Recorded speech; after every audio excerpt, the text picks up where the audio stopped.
Welcome to the July 13, 2010 meeting of the Glendale Housing Authority. May we have a roll call, please? Authority members: Draymond. Here. Friedman. Here. Incy. Here. Najarian. Here. Farazian. And Authority member Weaver. Here. Chair Quintero. Here. May we have your report? The agenda for the July 13, 2010 regular meeting of the Glendale Housing Authority was posted on Thursday, July 8, 2010 on the bulletin board outside City Hall. Next, please. Next item is the approval of minutes. So moved. Second. The minutes stand approved as submitted. Next, please. Next item is oral communication. No cards were submitted. Okay, we'll move on. Next, please. On the business agenda, we have at 6A, Director of Community Redevelopment and Housing regarding affordable housing second rehabilitation loan and modification agreement with Palmer House LP and continued support of an existing affordable rental housing development at 555 East Palmer Avenue.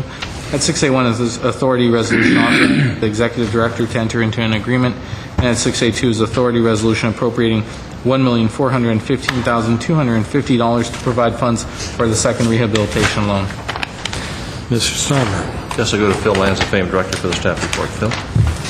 Mr. Chairman, members of the authority, this is, in summary, a restructure of a loan from a project that we entered into, or an agreement that we entered into in 1991. The restructuring makes it similar to current projects that we're working on, and also frees up some capital for the the Housing Authority, as well as structures ongoing reserves for capital maintenance. I'd like for Project Manager Mike Fortney to run through quickly some of the highlights of the agreement, and then staff is here if you have any questions.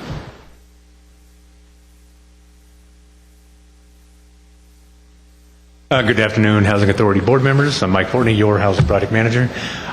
First thing there was a discrepancy in what was stated. We're not asking to fund $1.4 million on the project, but I'll clarify that in a minute. The project itself, we entered into a DDA on the project in 1991. It was constructed in 92, so it's an 18-year-old building. It's owned by Southern California Presbyterian Housing, SCPH, and we have Sally Little and Bernie Baskin here in the audience in case you have any questions for them. The project, it's a small project. It consists of 22 units. 21 are reserved for low and very low seniors. They're one bedrooms. And then there's a two-bedroom unit as well for the manager. The address is 555 East Palmer Avenue. Like many other tax credit projects up and down the state that were done in the 90s, we're asking to basically restructure the deal. And this is happening up and down California for these tax credit projects. Under the current deal, the Palmer House LP, that's the LP that owns, they owe the Housing Authority 2 annual payments.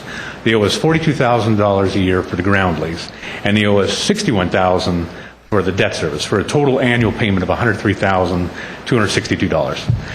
And then the Housing Authority then pays the Palmer House $87,000 a year in rental subsidy. So very different than the tax credit projects that we have today. The net difference is $16,000 and $260 to the Housing Authority. Because of the cash flow, partly because the rents haven't really increased as much as we would expect, as well as the maintenance costs have increased more than they expected when they inked the deal back in '91. Palmer House is unable to make the payments to the Housing Authority without either risking depletion of their reserves or deferring maintenance on the property. So the new deal that the staff and SCPH have negotiated, first thing, instead of continuing our annual payments of $87,000 to Palmer House, that will no longer happen. We will fund $200,000, a one-time funding of $200,000 up front.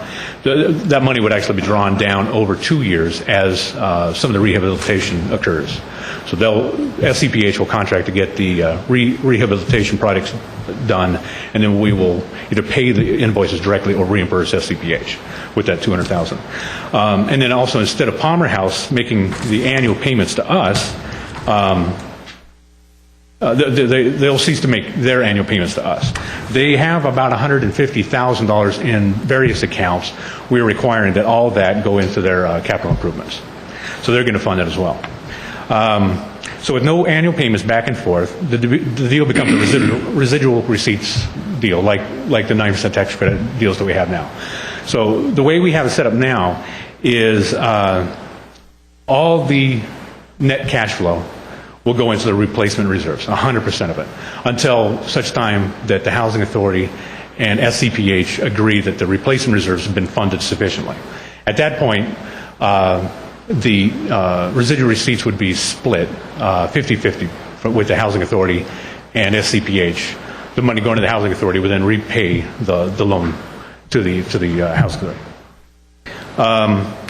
And we also ask for an annual budget and financial statements from SCPH to monitor the cash flow of the project. And in exchange, we get to record the covenants for 55 years from the date of this agreement. So the affordability restrictions on the 21 units will go out to 2065. And then just talk a little bit about the fiscal impact. That's what I wanted to mention. Again, there is no more servicing of $87,000 to them, 2 payments annually to us. What we did in 2001 is we set aside sufficient funds to pay for our annual payments to Palmer House LP. Now the balance of that fund right now is $1,415,000. So what we're proposing to do is put $200,000 into a fund specifically for Palmer House to rehabilitation, and then with the remaining $1,215,000, just transfer that back into new construction renter so that we can do affordable housing projects down the road. And really, that's my summary. We did do cash flow projections, pretty conservative cash flow projections. What we did, we grew, we held rents for 3 years and then assumed they would go up by 2% a year. But from year one, we raised maintenance costs by 3%.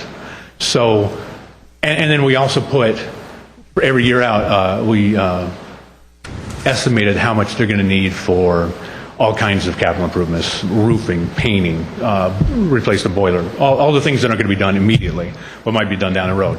So with all those cash flow projections, and Tim O'Rennan is here, he's our financial advisor for the project, he can answer any more specific questions about the cash flow. But even with that really conservative cash flow projection, we feel that the project is fully funded at least through 2022. But in reality, it probably will be fully funded well beyond that. But again, we will get annual budget, which has to be approved by the city manager, and financial statements every year, so the staff can monitor it and see, years ahead of time if there is going to be a problem with the project. So, with that, I'm happy to try to answer any questions you have. Any questions or comments? Mr. Najarian? Okay, give this to me one more time, Mike. Now, it's 21 units, Yes, sir. 1 bedrooms for seniors, low income. Very low and low. Very low and low.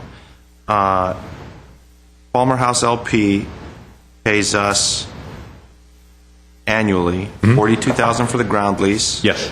And $61,000 on the debt service. That's correct. On the loan that presumably we had given them. Their rental, their gross rental receipts are $16,000 more than those costs, or they're less than those costs? The $16,000, the difference is the amount that they pay us annually was $103,000, Right. versus the $87,000 that we pay them. That's where the $16,000 comes from. We pay them annually $87,000. They pay us annually $103,000. The net difference is $16,000. And the $87,000 we pay them is the subsidy, the rental subsidy. That's exactly right. So we're subsidizing the rents for those seniors That's exactly right. to the tune of $87,000. And what happened? I presume there was a pro forma when this whole deal was put together in '91. What occurred that is causing this whole deal to be restructured at this time? Well, one of the things was the rents just didn't go up nearly as much as what they had expected it to in '91 over the years. So the income for the property just hasn't been rising as quickly as it had originally been anticipated. And then in addition to that, the maintenance that is needed. And I have to praise SCPH for keeping the maintenance costs very low. But really, I think it's the rents. They just didn't go up annually like they were anticipated to back in 91. Okay, now, when you say that, are you saying that the market rates upon which the subsidized rent is based on didn't go up, or that SCPH did not raise the rent? I mean, did they have an obligation, despite being a low-income project and very low income, to raise rates that they did not do? Yeah, I think it's fair to say that SCPH could have raised rents more than they did. I think they had the capacity to raise rents in some of those years more than they did. A lot of the folks that live in the project still live in the project, in the building, I should say. Well, what are those rates for a one-bedroom? I have the rent roll. It's around 600. SCPH may be able to answer that real easy. Sally Little?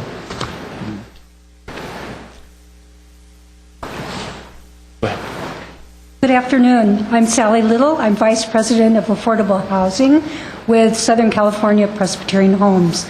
I think it's actually rents, but it's also economy of scale. Even if you were charging the maximum rent in that building, with 20 units actually pulling in rent, even if it were $700 a month, that's not a lot of money to operate a building, keep the maintenance up, pay the staff, do anything at all for the tenants in the building. The reality is the rents are up there now. Most of them are getting up to the point where they're over $600 a month. And in Glendale, it's always been an issue with seniors. Those who need lower income housing are pretty destitute. They're living on very, very low incomes.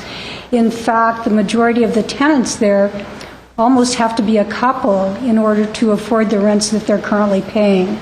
My obligation has been to try to serve those who need housing while not keeping the rents so low that we could not operate. We were able to operate, pay the debt to the city up until just a very few years ago, and it suddenly was at the point where it just did not, costs kept creeping up as far as maintenance, costs kept creeping up as far as anything else we were doing in the building. And the rents for that few units, you cannot run really a program very easily on $600 or $700 a month rent when there are only 20 apartments. I'm still confused as to the actual rent cost. The cost to a tenant is $600? Right now it's between $600 and $700. There are some varying rents. But on top of that, then there's an $87,000 annual subsidy. Actually, that subsidy, it was supposed to be rent subsidy. However, that subsidy was really had to be used to pay back the city. It was in reality a crossover of funds. The property did not throw off $103,000 or so in cash. It was an early structured deal that was probably structured initially. It was one of the first tax credit deals, probably structured very poorly. And they're no longer structured like that. They're structured in the beginning to have a residual receipts loan, not the way we structured it to have a land lease, a mortgage, and a subsidy. These properties usually do not have subsidy.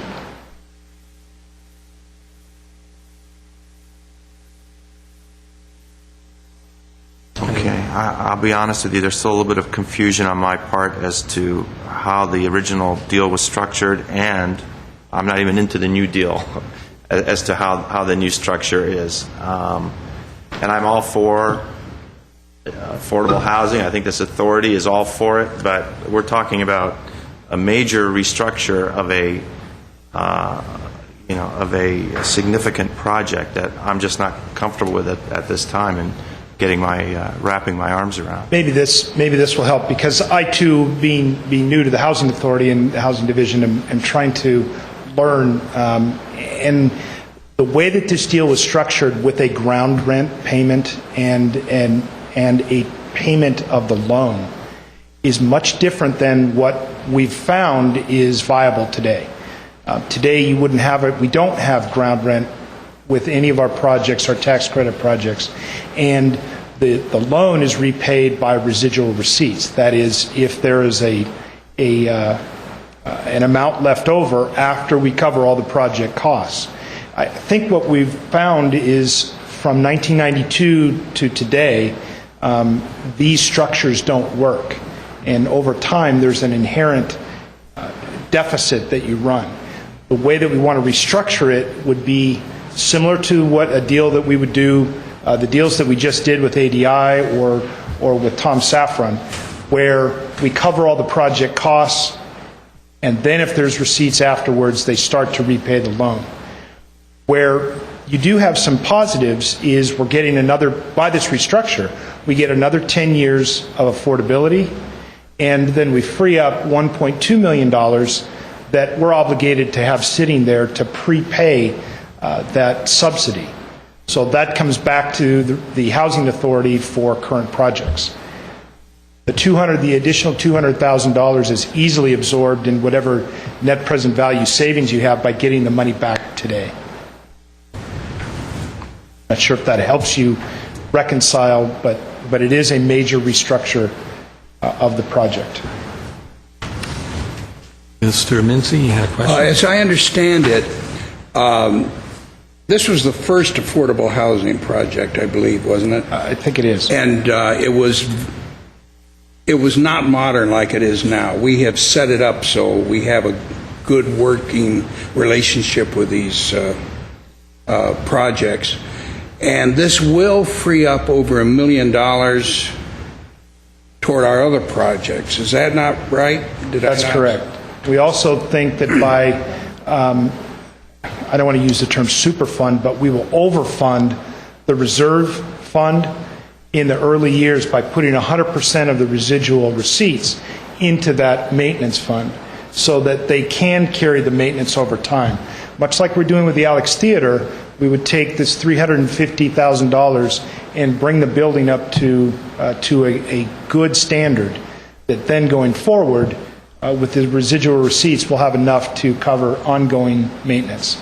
And some years down the road, again, we think we'll have that superfunded where we can look at it and say, all right, it's now time to start distributing those receipts. Mr. Najarian, let me ask a quick question. I assume we're going to be auditing the rehab as it takes place, or how's that going to work? Yes, and as Mr. Fortney had said, we'll also have a budget every year so that we will see what is being deposited into the reserve account. We look a year back and a year forward so that we know that that's being set aside. So was there a reserve account currently existing in this for maintenance, a maintenance reserve? And the reason I ask that is it looks like this year in 210, you're doing some major rehabs. You're doing the elevators, you're doing the garage waterproofing, you're doing AC, cabinets, the concrete walkways. I mean, those are typically those are your huge items that property managers deal with, and it's unusual or perhaps unfortunate that it's all getting hit in this one year that's giving you this huge maintenance. Actually, the city, along with one of our staff people, did a thorough look at the building to determine what the current needs for rehab are. And some of those things obviously could be put off. But what we wanted to do was completely list every item. Elevators from time to time have to be upgraded. These are 15-year-old, 18-year-old now elevators. They need to be upgraded. They've run, they work, the building is in good shape. We've kept up repairs on a regular basis, but the larger items we put into this list so that if this is approved, we can go ahead and do some major rehab to bring the building up to standard. I can add to that too. The $200,000 that the Housing Authority will contribute if you approve this, that's going to fund these projects. And the idea was to, and it kind of answers your question as well, the intent is to draw those monies down in 2 years' time. And we'll treat it similar like we do new construction. We do draw requests, so the money doesn't just We don't just turn over $200,000 cash. It's drawn down as the work's done. But it's intended to be done in 2 years. Our $200,000 would be exhausted. Mr. Starbird. At the risk of confusing a little bit more, I'll try and clarify. As I understand it, there's a number of components of the original agreement. There was a ground lease. We still own the land, right? Yes. And there's a ground lease. And on the ground lease, they were making a payment to us of the $42,000. That would go to $1. So the ground lease would go to $1. Not uncommon for us to contribute the land to this kind of a project today, but then it was a ground lease. In addition, we gave an original loan of $800,000 so they could essentially construct the project originally. That's right. And that's the second piece on which they were making the payments to us. That's the $161,000 piece. And they're about 19 years into that payment on a 30-year loan. So they have about a third of it left, and they're just getting to the part where the principal would really start to draw down because it was a fully amortized loan. So that's the second piece. Essentially, that loan gets forgiven. Essentially, they don't have to make any payments on the loan. Likewise, on our side of the ledger, we were having to make rent subsidy payments for which the staff had completely reserved the future obligation for that. So by forgiving the loan, forgiving the ground lease, essentially taking it to $1, they generate working capital that they can build up their reserves and address the deficit in their operating costs. And on the other side of the equation, by not having to make the rental subsidy payments, we save $1.2 million that can then go back into our other rental construction projects. I think the key in this whole restructuring is to make sure that the numbers that they have now will support the project and allow the establishment of reserves in a way that we're not facing the same problem another 10 years down the road or 15 years down the road. Because the net effect of all of this is we would have had the $800,000 loan paid back to us, of which we've gotten a good share of that, about two-thirds, and we free up $1.2 million in our new construction rental program. But I think the key here really is to make sure they're stabilized long-term. So in 10 years, we don't have another problem where we don't have adequate reserves and they don't have the necessary cash flow in order to maintain the services. And I understand currently we think we now have numbers and projections that they'll be able to get there. Yes. Any other questions or comments? Okay, do I have a motion? So Two. I'll move 6A, 1 and 2. Second. Roll call. Authority members, Raymond, Yes. Friedman, Yes. Mincy, Yes. Najarian, Yes. Parazian, Weaver, Aye. Chair Quintero. Yes.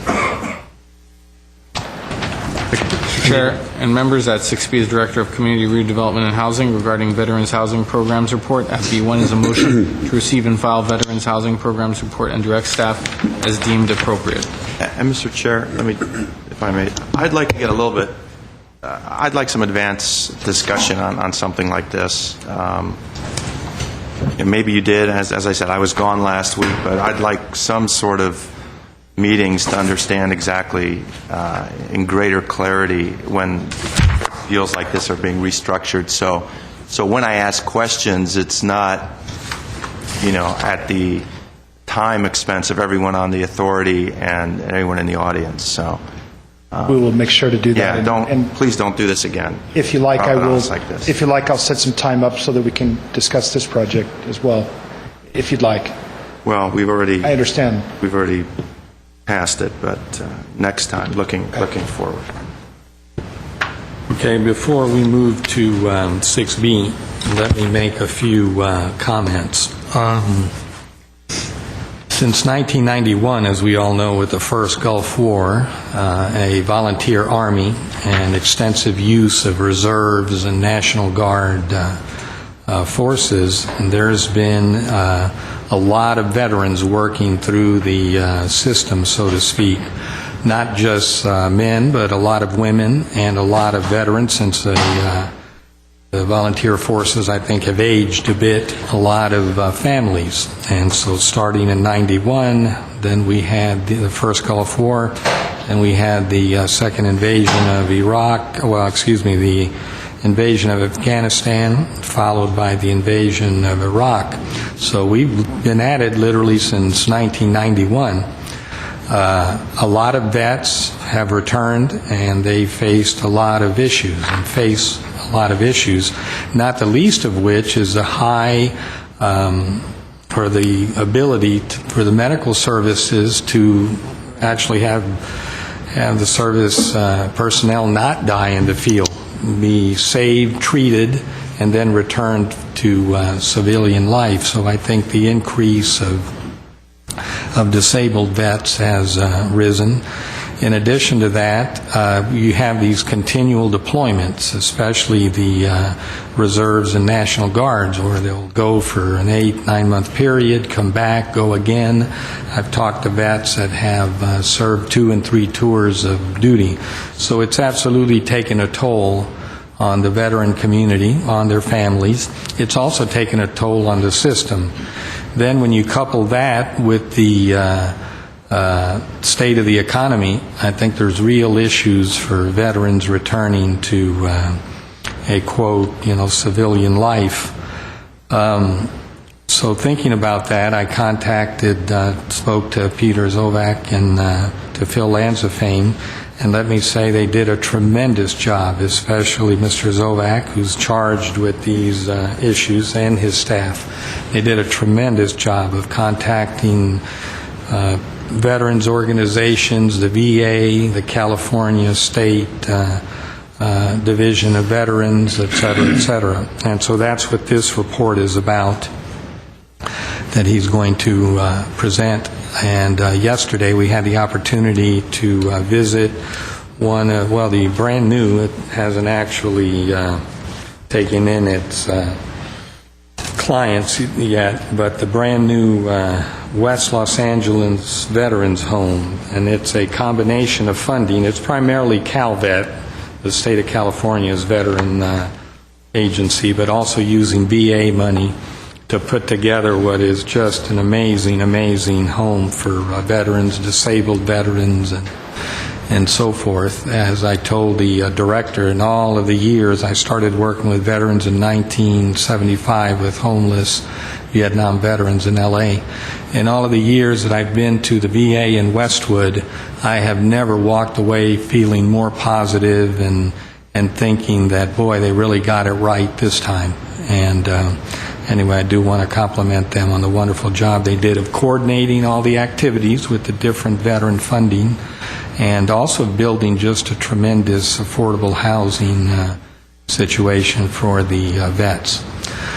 So anyway, having said that, Mr. Lanzafame. With Mr. Quintero's comments as a backdrop, back in March, you asked us to take a look at programs for veterans, and specifically, how could we adapt the programs that we have. So we looked at the different programs available, and we came up with some proposals for you in a variety of ways. Peter's going to come up and talk to you about them, but I just wanted to let you know that there is also one program that we kind of developed out of different elements that we have, and the staff is very excited about it for a number of reasons, which Peter will go into. So we have about 5 or 6 different programs that we would like for you to listen to, consider, and then give us some direction on which ones you'd like us to pursue. So for a description of those, I'll ask Deputy Director Peter Zovak. Thank you, Mr. Chair, members of the Housing Authority.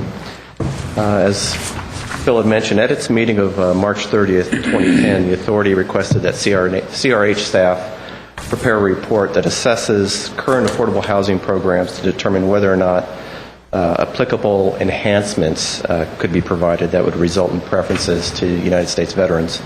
The general intent of a veteran's preference is to ensure that veterans obtain or regain an economic position they otherwise would have attained had they not served in the armed forces. And as it applies to affordable housing for lower income households, a veteran's preference could allow an individual and or family to obtain benefits designed to provide quality affordable housing that may then allow participants to redirect limited cash revenue resources to support employment, job training, education activities, and savings. So in response to this request, staff assessed current affordable housing programs offered by the authority, and then also took a look at the possible establishment of some new programs that may achieve this goal. And as a result of that review, staff determined that there may be some opportunities to be able to apply this within our existing portfolio.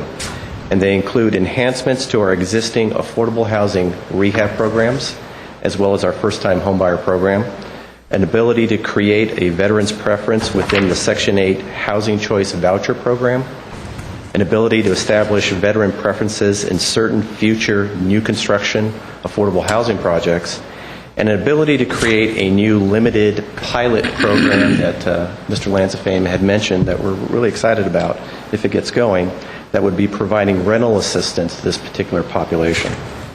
I'll start with some of the easier programs first. The easiest one being the existing housing rehab programs that the authority offers citywide to qualified households. The Housing Authority offers low-interest loans and grants to lower-income residents for the rehabilitation of their single-family homes.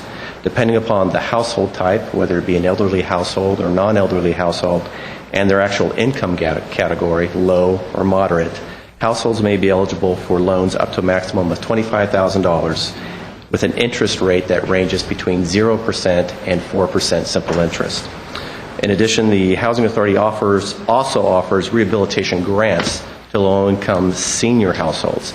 And these grants are up to $10,000 maximum and need not be repaid if the owners continue to live in the home for up to 6 months after rehab. The loan and grant programs are budgeted for annually by the Housing Authority and are offered throughout the fiscal year, depending upon funding availability. While the applications for funding are competitive, we to date have yet to be oversubscribed on that program. So as a result of that, we feel that there is an ability to provide some enhancements to the program without affecting budget, without affecting those currently being served, that could be targeted towards veterans. And based upon that, staff's proposing that those qualified single-family households containing a veteran's preference be offered those applicable enhancements. They're detailed in Table 1 of your staff report. I'll walk you through it very quickly. They provide veterans with program benefits for rehabilitation that equal what's currently offered to senior households. So under rehab loans, staff proposes that low-income veteran households be offered a 0% simple interest loan, while moderate-income veteran households be offered a 2% simple interest loan. In addition, it's recommended that grants be offered to low-income veteran households without regard to elderly status. So that's a quick and easy enhancement that could be provided if the Housing Authority were to choose to do under the rehab program. Second enhancement to an existing program would be under the first-time homebuyer program. As you know, the authority offers deferred payment second mortgage loans to moderate-income first-time buyers.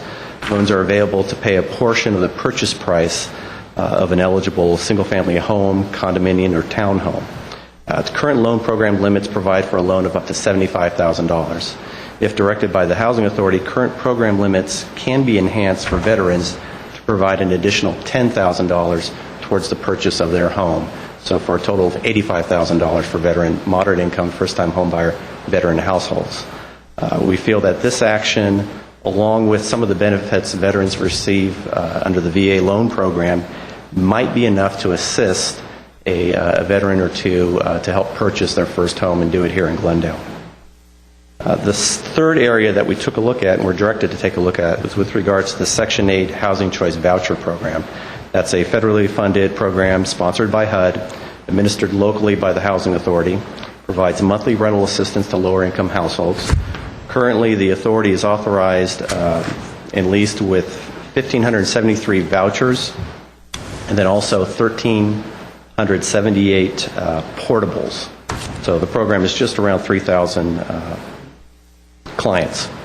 The last Section 8 open enrollment that the Housing Authority conducted was in 2001.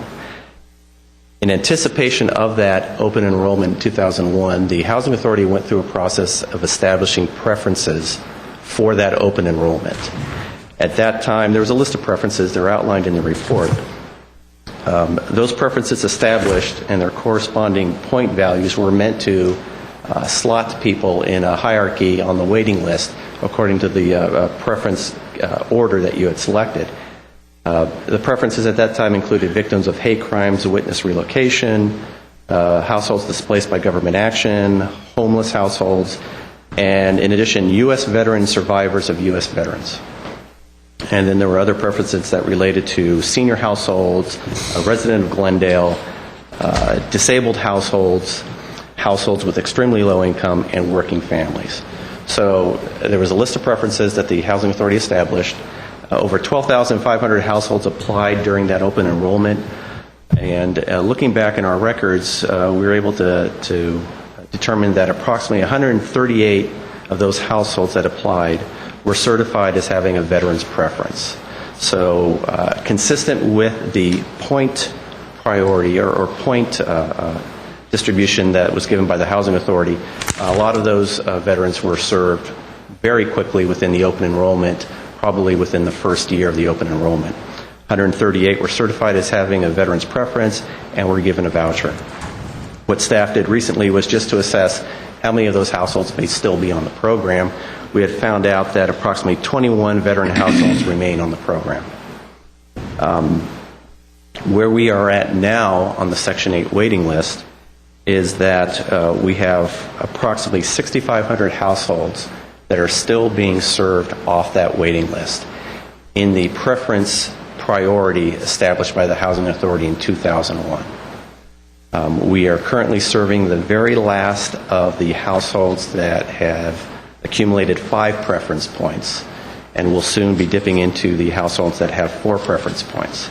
As you know, it takes quite a bit of time to be able to take a new client off the waiting list. We have to wait till existing vouchers are relinquished by existing clients, and those don't happen too often.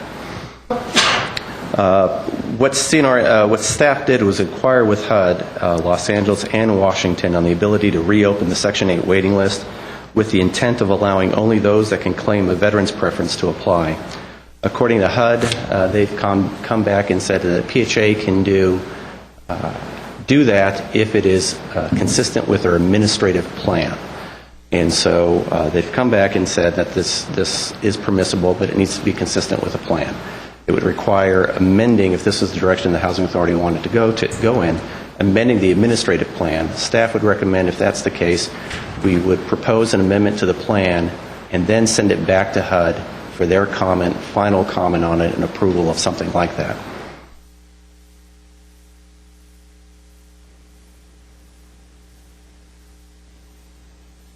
And the intent of that would be only to allow veteran households to apply if the Section 8 waiting list was reopened, only to allow veteran households to apply and then have them placed higher than those existing on the waiting list. Fourth program category, new construction projects. The authority has sponsored a number of new construction projects in the past.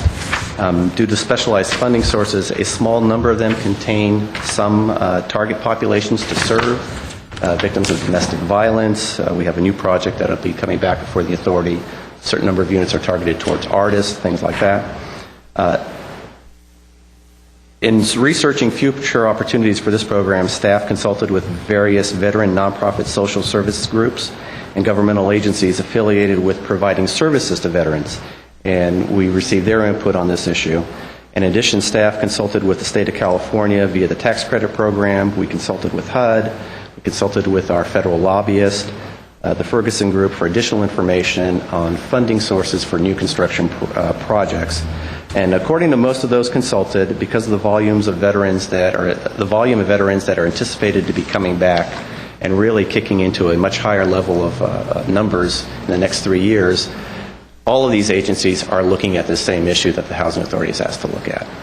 There really aren't any specific programs right now for permanent housing, either with some supported services or no supported services, but it's certainly something that is on everyone's radar, and they're looking at establishing that within the next few years. We did find out that under the tax credit program, there is that ability to have a preference for veterans, similar to the preference for artists that we recently had approved. So that's something that's certainly eligible. We did speak with a couple of developers. These particular developers are working with social service agencies that provide services to this specific clientele, veterans groups, in terms of case management. And they indicated that this is an area that they are very much interested in as well, and it's something that they have pulled together and look at trying to develop projects in the future.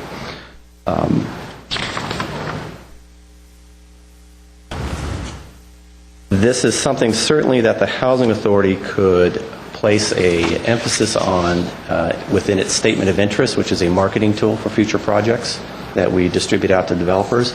It's certainly something that the authority could put into a future RFP when that would be done, some type of discussion of having a veteran's preference in the proposal. And then as we'll continue to monitor the federal and state level, and as future funding becomes available for new construction, something that we can look at taking advantage of. And then finally, one program, the final program that we are looking at establishing, currently the authority funds the Life Wrap program with a pre-designated amount of redevelopment set-aside funds. And this program is funded in 3-year cycles. The Life Wrap program is the Low-Income Family Employment and Rental Assistance Program. It's a program that the authority funds, and it's administered out of the Verdugo Job Center and the workforce development staff. Redevelopment and housing staff and workforce development staff have had a number of meetings. We've determined that certain opportunities and efficiencies currently exist between the two divisions to propose a limited rental assistance program for veterans. In 2009, the Verdugo Job Center entered into an agreement with Managed Care Solutions to operate a Veterans Employment Assistance Program called the Los Angeles Veterans Works 2. The program works with 40 veterans here at the Job Center, primarily recently separated veterans who reside in LA County area and have a general or honorable discharge. Staff provides employment services, specifically occupational skills training, case management, supportive services, and job development to this clientele. Given that, staff proposes that a small pilot program be established, patterned after Life Wrap, that we are tentatively calling Vet Wrap, so Veterans Rental Assistance Program. Pilot program, we anticipated at this point just being a 10-participant program, again similar to Life Wrap, but using some of the synergy that's being created that the Job Center is now working with in terms of clientele on the job training side. And some of that could be geared towards recently separated veterans as well. The program would be open to all veterans who have honorable or general discharge, and first priority be given to recently separated veterans who reside in Glendale. The goal of the program would be to support a veteran's employment training, employment activities, and or education activities in order to facilitate their income progression through these monthly rental assistance payments. And the ultimate goal would be for each enrolled veteran to achieve self-sufficiency by the end of the program.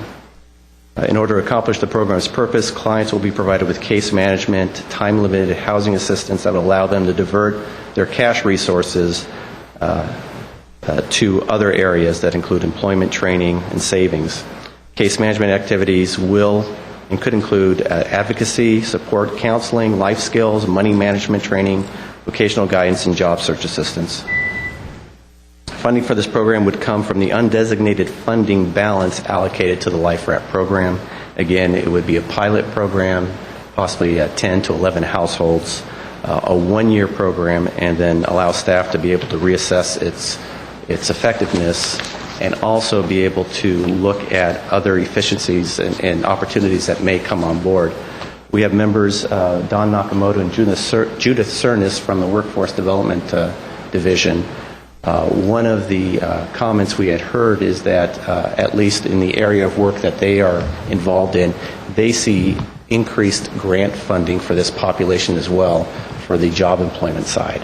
So we think that with a pilot, and a lot of those future grant opportunities will probably come with some type of criteria that says, please show us as to what type of experience you have administering to this type of clientele. And we think that we'd be able to justify that type of experience using this pilot program, and this might open the door for an even more expanded program in the future. So with that, those are the programs that we had taken a look at, what we had made some comments on in terms of possible avenues to explore by the Housing Authority, and staff seeks direction on the provisions outlined. Okay, thank you, Mr. Zovak. I'd like to have Mr. Nakamoto come to the podium just to give us a little more detail.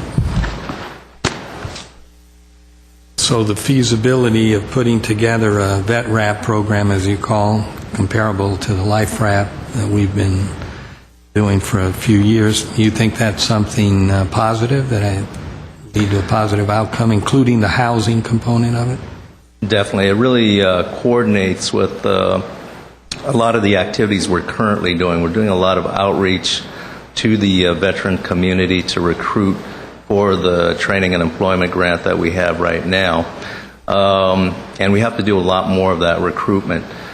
In fact, we are bringing on a specialist in the veteran area that has run previous veteran programs for the employment and training portion.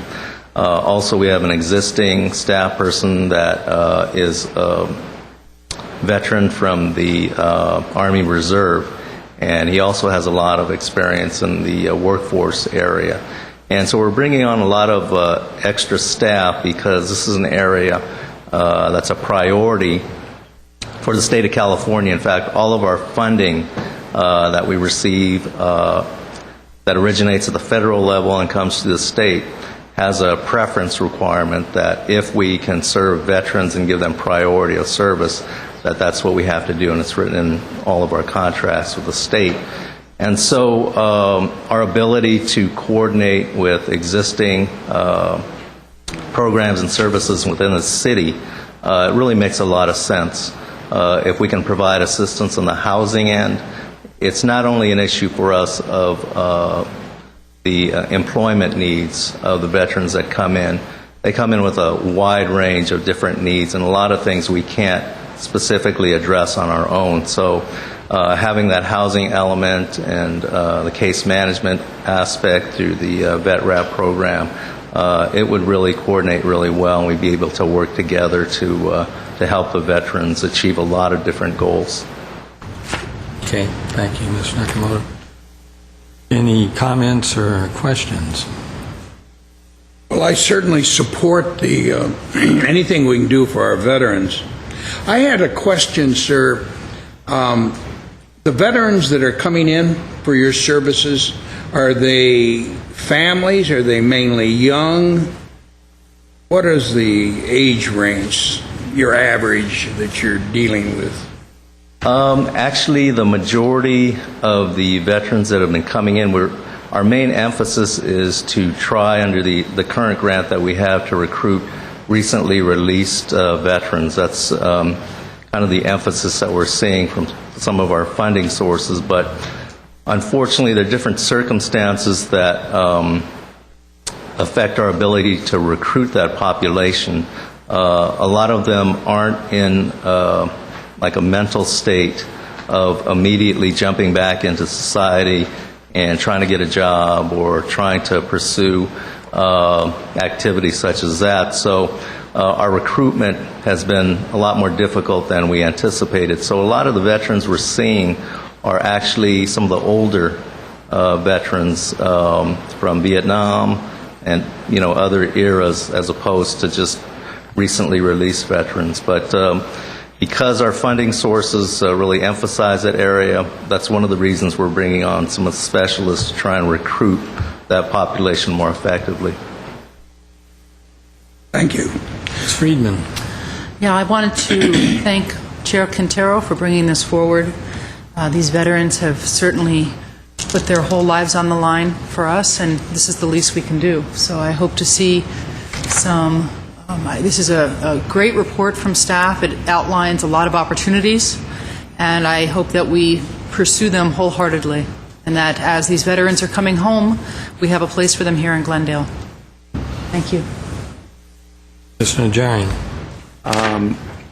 I thank staff for the report also, and looking through the different programs, housing rehabilitation I think is very good. First-time home buyer is very worthy. The Vet Wrap I think is good, especially if we can get some grant funding in that regard. Section 8 housing. I'm 100% against opening up the Section 8 housing list and giving veterans priority. They will essentially go to the front of the line. There are people in that list, seniors, disabled, with extremely low income, that have been waiting 8, 9 years. And you know that as well as I do, because that's all we hear about. People waiting to see, are they going to die first, or are they going to get some rental income assistance? That is absolutely something I'm uncompromising on. I think if we open up the list, you're going to see a firestorm in this community, and the claim is that of inequity. When the list was opened up, veterans were given priority, and many of them were given the vouchers immediately. 6 points or something? Yes. Right at the top. So, I mean, let's know right now, if this is council's intent or the authority's intent to open up the Section 8 waiting list, to give veterans priority and push everyone back who's been waiting perhaps up to 9 years at this point, let's know, because it's going to be a huge problem in this community. Mr. Zovak, I mean, you know as well as I do with the issues faced. I don't know if this was your initiative to discuss the Section 8 program being opened up, but it's a hill that I'm ready to die on, and I will fight with every sinew in my body to prevent that from happening, because I find it totally inequitable to those people who have been waiting since 2001. And for those other people who have been waiting to even get on the list, to open it up again and make it only veterans, I think there's a lot of inequities. So I urge my colleagues on the authority to think very carefully about messing with the Section 8 list and opening it up. That's about all I can say right now in a Mr. Chairman, nice manner. members of the authority, this was this program, or this idea, was raised at the March 30 conversation. Staff merely went back to look at how would you do it. This is a policy decision that we're looking to you for direction on. If you want us to, this is how we would do it. If you don't want to do it, we would pour all of our energy into programs that you do want to. Well, there's plenty of other things we can do. However, let me say, in terms of equity, these people who have been out in the Middle East and Central Asia and everywhere else they're also on the disabled list. They're also affected. Their families are also affected. So I don't feel like somehow they have to be second-class citizens, while someone who is on the list in 2001 has a God-given right to a Section 8 a voucher, including the ones that we have from Los Angeles that aren't even Glendale residents. So while, you don't want to die on the Hill, Mr. Najarian, I mean, how about the people that have died on the Hill fighting for the country? It's a little bit, there's plenty of other things we can do, but I wouldn't just automatically rule out opening a Section 8 housing list. How many veterans are we going to get on that would move to the top? 100, 50, 75? Who knows? I doubt it's going to be a very large number anyway. Well, the list moves so slowly as it is. 50 or 100 may very well set back the list several years. For those that come in from Los Angeles, they already come in with their vouchers, if I'm not mistaken, with their entitlements under the Los Angeles system. So, we could do this, but it would have no effect on what LA does. I don't know what LA's system is, and whether they open it up, and whether they very well may be giving priority to veterans on an active list. But I think I'm pretty clear in my position. I'm really I think it's fair to say I'm going to be unyielding in opening up that list. Mr. Weaver, you have a comment? I'm for anything that benefits the veterans, being a veteran myself. So, yeah, let's proceed with everything we can possibly do. You give yourself to your country. In case of Mr. Quintero and I, were you drafted? No, I volunteered. You joined up. And I was drafted.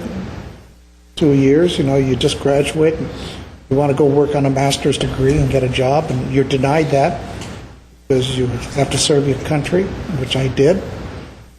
So I'm a veteran because of that.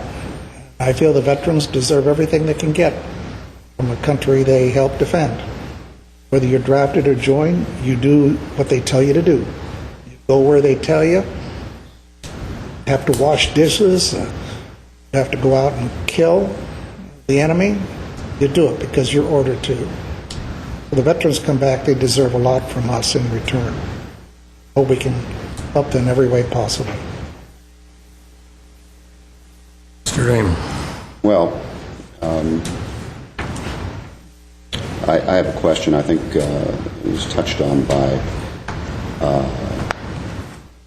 Chair Quintero. Maybe Peter Zovac can answer it. I'm not sure. Have we identified potentially how many people we're even talking about here? That's been one of the difficulties that we've had. Excuse me. Because when you're talking about impact, it's obviously a very important question. I'm getting choked up here, but it's not the subject matter. Excuse me. That's been one of the difficulties we've had in researching this. None of the agencies have been able to tell us from a perspective. We've been asking how many Glendale veterans are there that might be able to take advantage of some of these programs. And the agencies tell us, we don't know, we can't tell you. With 5 branches of the service that are not always coordinating with each other, with veterans that are returning and not participating in exit interviews, not signing up for services. Some are simply leaving and not to be heard of again. It's very difficult for them to give us any numbers. The closest we can get to in a number is that on a monthly basis, 200 veterans, recently separated veterans, are being processed and moving into Los Angeles County. 200. 200. And that's in all of LA County. Yes. Where they go from there, the Veterans Administration, the Los Angeles County Veterans Affairs, the CalVets, has not been able to identify. We've spoken to even some local people involved in the ROTC here, involved in the Los Angeles Veterans Commission, who happen to be Glendale residents. They are not able to tell either. It's a number that they've been looking for as well. We're hearing that the veterans are not coming back and signing up at the VFW posts, at the American Legions. They're a younger group. They are becoming a little more active on the internet, and that might be a future marketing tool for some of the programs, but they're not really organizing as what we've seen in previous cases of veterans. And we wouldn't have the ability to say veterans from this era versus that era, correct? Or could we? Depending on which of these variety of options that have been presented in the report. And by the way, I want to join all of my colleagues in expressing to you that this is a wonderful report. But there's some very interesting options provided. But now about what era we can include versus those we potentially not include. A veteran is a veteran. You're talking about recently separated veterans. So what about... For that example of trying to locate some recent numbers, yes, those are recently separated veterans. And there's even some difficulty in finding the veterans from going back to the Vietnam War. We did not look at the ability to create any of these programs where we've defined a recently separated veteran versus a not so recently separated veteran. We've looked at applying it across the board as long as you meet either good or general discharge criteria for being a veteran. Certainly, in the next few years, though, they anticipate that the majority of the veterans are to be recently separated. Ms. Friedman and Ms. Starmer. Can you set up recently separated as a qualification for these programs? Or does it have to be any veteran from any era? The examples that we have seen have Curiosity. been any veterans from any era. We Those would are the have to examples. further look at this to see whether or not you can actually isolate and look at serving certain veterans. Okay, well, I just wanted to say that, I understand Mayor Najarian's worry, because this is a really heated topic, and it's a very important subject in the community, and housing is in short supply, affordable housing, and that's unfortunate. So if someone signed up 8 years ago or 10 years ago, does that mean that they deserve the housing above someone else? Well, I don't know. Maybe they do and maybe they don't deserve housing as much as we'd like to provide it. But I know that veterans returning from this war who volunteered to risk their lives and give up a large period of their lives, they are deserving of housing in any way we can provide it to them if they want to live in this community. So I don't know. It sounds like there may be 20 of them at the most. I mean, it sounds like not a lot of them, but I do think that they should go to the head of the line. These are people who are coming home, especially if they're disabled, having lost limbs in this war. And anything that we can do for them, we should try to do. That's my feeling. Mrs. Sarver? Peter, so we know, how many vouchers generally open each year? Very few. I mean, we are looking at less than half a dozen per month. So people are not leaving the program unless they're being terminated for fraud or they pass away. You say half a dozen a month. That's 72 a year. Do we run 72 a year? I mean, do we get six a month? Lately, we have not, due to some of the funding issues going on with HUD at the Washington level. So So in a normal year, though, do we 50 to 75 a year? Actually, now I think about it, 50 might be a good number. So it's anywhere So between maybe 30 and 50. 50. So maybe 50 a year. Vouchers opening up. It's been much lower, though, in the last year and a half. Yes. I think the best bet for the returning vet is going to male or female. And I keep emphasizing female because this is the highest percentage of female vets ever.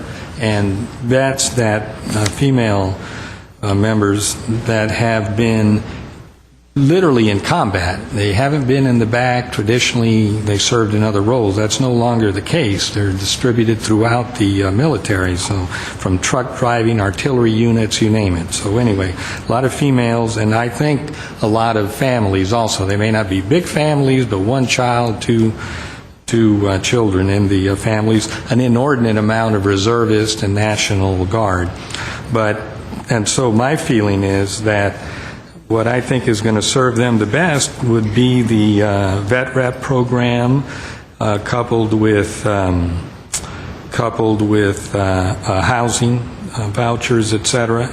Definitely new construction after what we've seen at the Westwood home. I think that would be a great way to go. That obviously is going to take us quite a while to put something like that together. And then finally, Section 8. I mean, if there's a couple of vouchers that are used, a few vouchers used by vets, then, I mean, I sure hate that's sort of the quickest way to get an affordable housing unit is to have a Section 8 voucher. My gut feeling is that it's going to be somewhat limited in terms of the numbers that veterans use, on Section 8 housing. But Mr. Mincy? Yeah. I have mixed emotion on the Section 8. I certainly support everything we can do for veterans.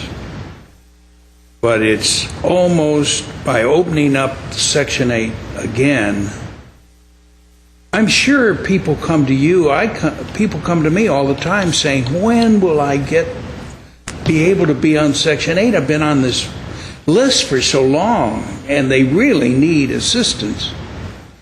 And I just wonder about the reaction of some of these people if we open it up. And so what do you mean? Even if they love veterans, it's just the idea that they've been waiting all this time. And I kind of think personally that we ought to wait a while on that and get the other points, the other parts of this veterans programs initiated.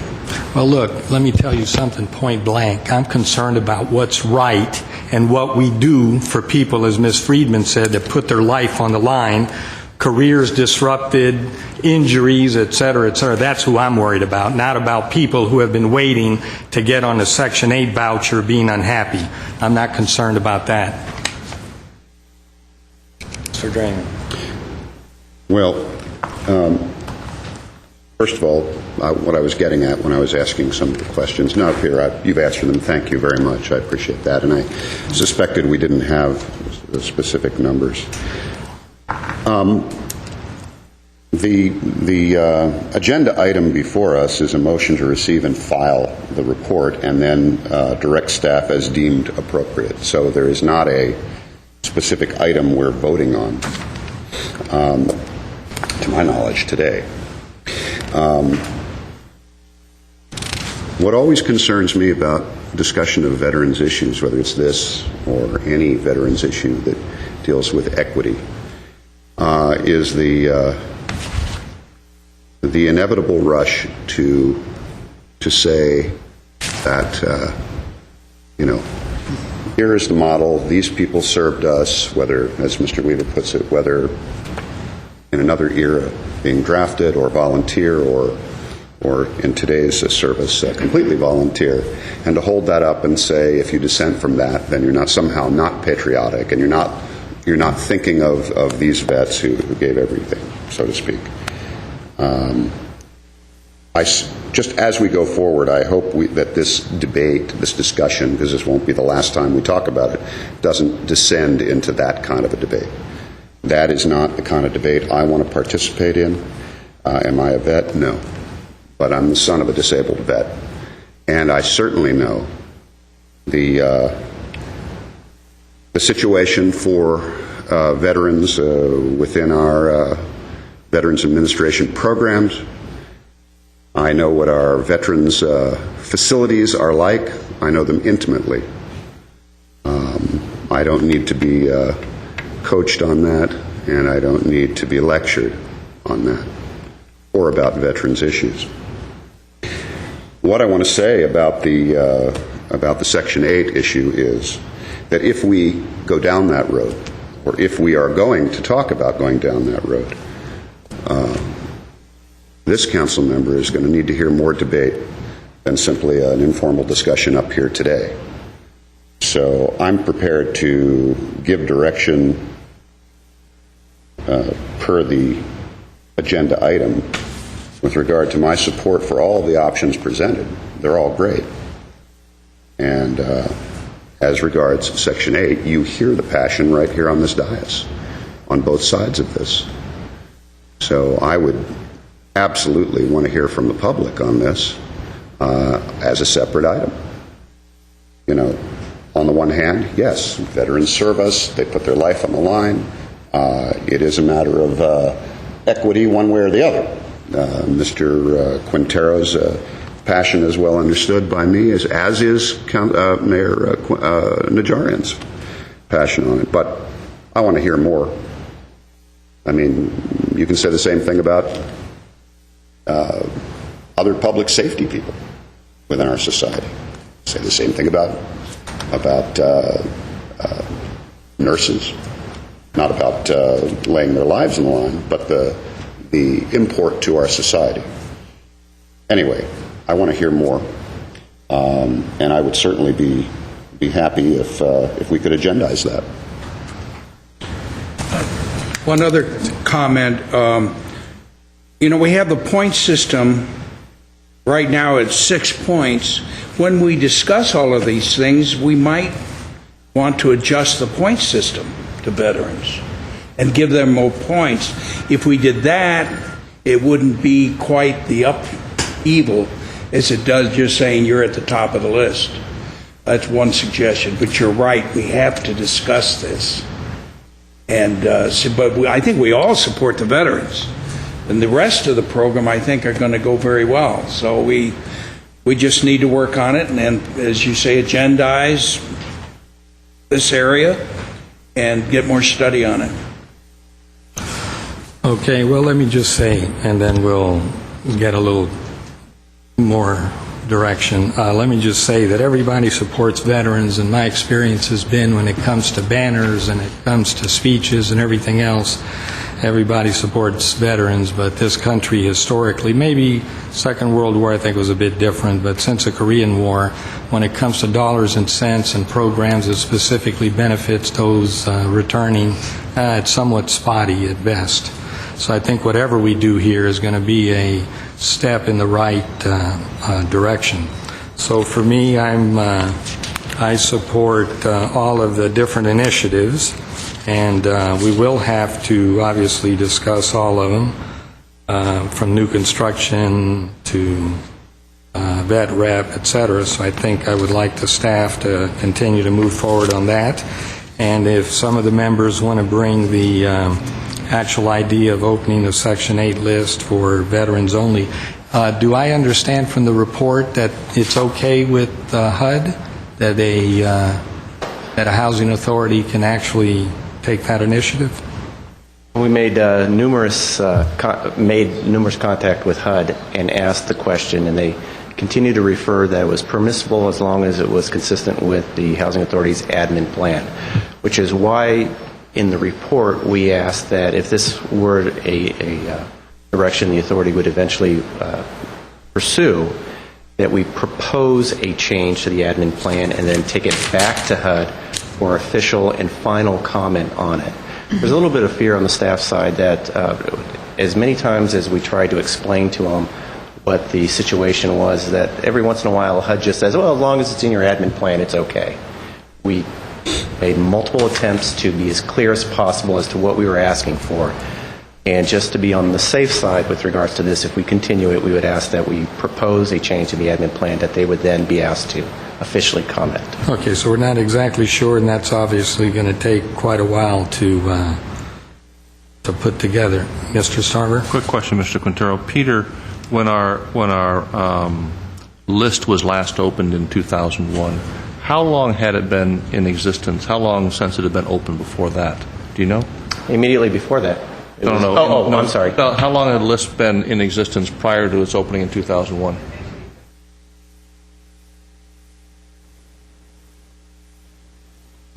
'99.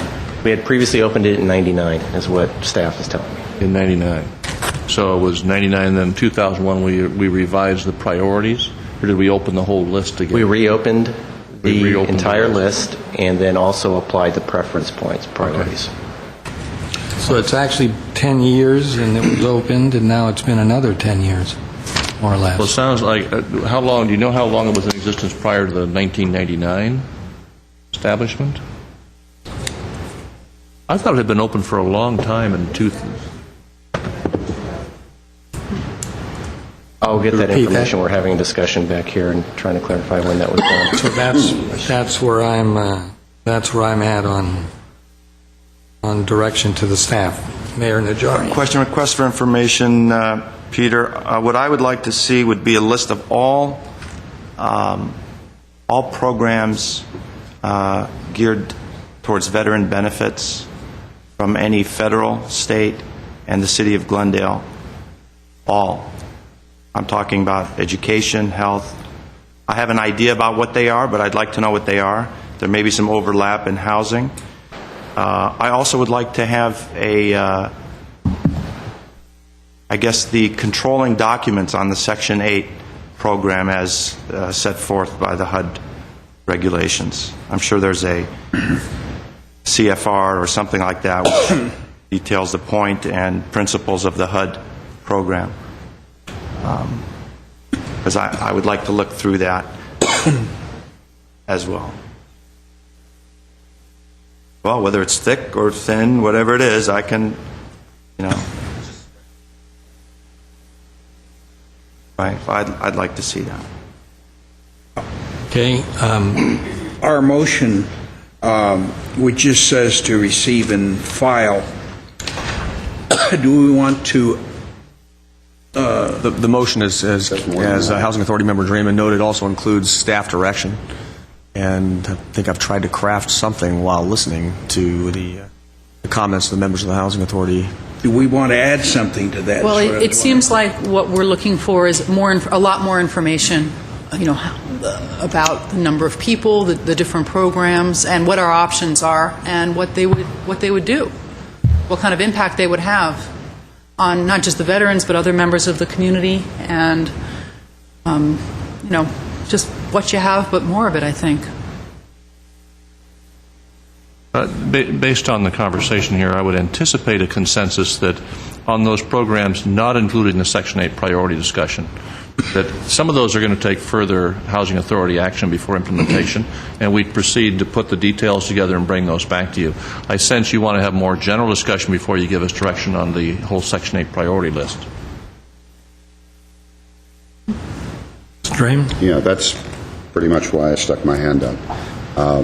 If it's direction you want from each of us, the second part of this agenda item, I support moving ahead with all of these items. And I need to be careful how I word this when I say with the exception of the issue of opening up the Section 8 housing rolls. I'm not saying I won't support that. What I'm saying is on that particular item, because of what we think may be broad implications of that, I want to hear that as a separate item, right. and I want to hear public input on it. I don't know if there's anybody else on the authority that would second that request, but as one authority member, I certainly would like that one peeled off to A, get more detailed input on the implications, and B, I want to hear from the public on that. Okay, I'm fine with that. Everyone else? Do you have a report on the Section 8 program in general? The nature of how it works. I think we've gotten it before, but who's on the list? How long have they been on the list? Age, demographics, disability points, etc. If there's something like that available, I'd like to have that as well. Attached as an exhibit to the report is one of the more basic reports that we can call up, and that just grouped households by preference points. So if it's the desire to get some additional information where you break it down, which preference points comprise a 3-point household, things like that, that's something we can look at and perform. Things like how many people on the list die before they get their Section 8 voucher. We can look at that. I don't know if that's something that we track. Typically what happens is that a household is simply removed from the Section 8 list for being non-responsive, or family members will call, or the actual applicant calls and says, I'm no longer interested. We don't track removed from waiting list because of such and such an occurrence. And if I can, so we don't really update the list necessarily. No, we do. Do we update We do update the list. We do make an attempt to mail out requests for updated information. Preference points, for instance. Some people might have 3 preference points at the beginning, and a year later have gained that 4th preference point, and they'll come in and we'll ask for an If nothing else, just those people who applied 10 years ago, and now we're 10 years later, finding out who even lives in the area and has any further interest. But we do send out those updates. We do send out updates, yes. Okay. So we should have a fairly good picture of at least of the continuing interest among the 6,500 people that are there. And we can certainly give you a breakdown of the current applications that we have.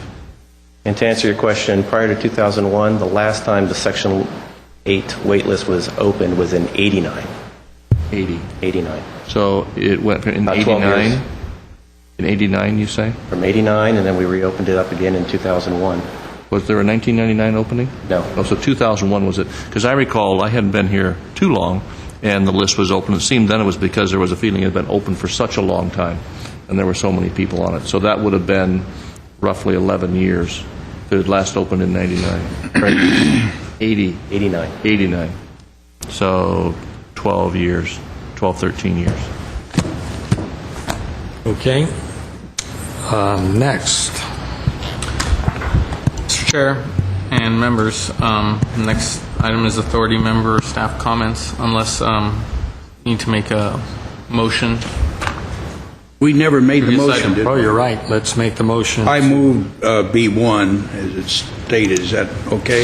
Yep. I think the direction of staff is clear. I think the direction of staff was sufficient. The only one and so I think you can dispense with actually the formal motion. I do have some language if you really want to cast it in stone, but I think we have pretty clear Yeah, direction on I think it's implementing clear. the other programs, bringing back whatever amendments, changes, or other action that you need to take to implement those, with the exception of Section 8, which we're going to come back with a more detailed general report. discussion on Section 8 with provision of the information that's been requested. Right, and I do hope that the staff moves forward. I mean, they've done a tremendous job in these past few months, and let's keep working as hard as we have been, because I think you did a tremendous service to everyone, especially veterans, but the way you coordinated all of the information and reached out, and it's obvious that this goes to some of the highest levels, because in their discovery they actually came to understand that Admiral Mullins, who's the Chief of Staff of the Armed Forces, is actually pushing veterans housing. This is one of the things on his agenda, so I want to thank you very much. All right, we'll dispense with the motion. Next, please. Authority member or staff comments? Any comments? I do. This morning, we had another lottery drawing. This is for the Vassar City Lights.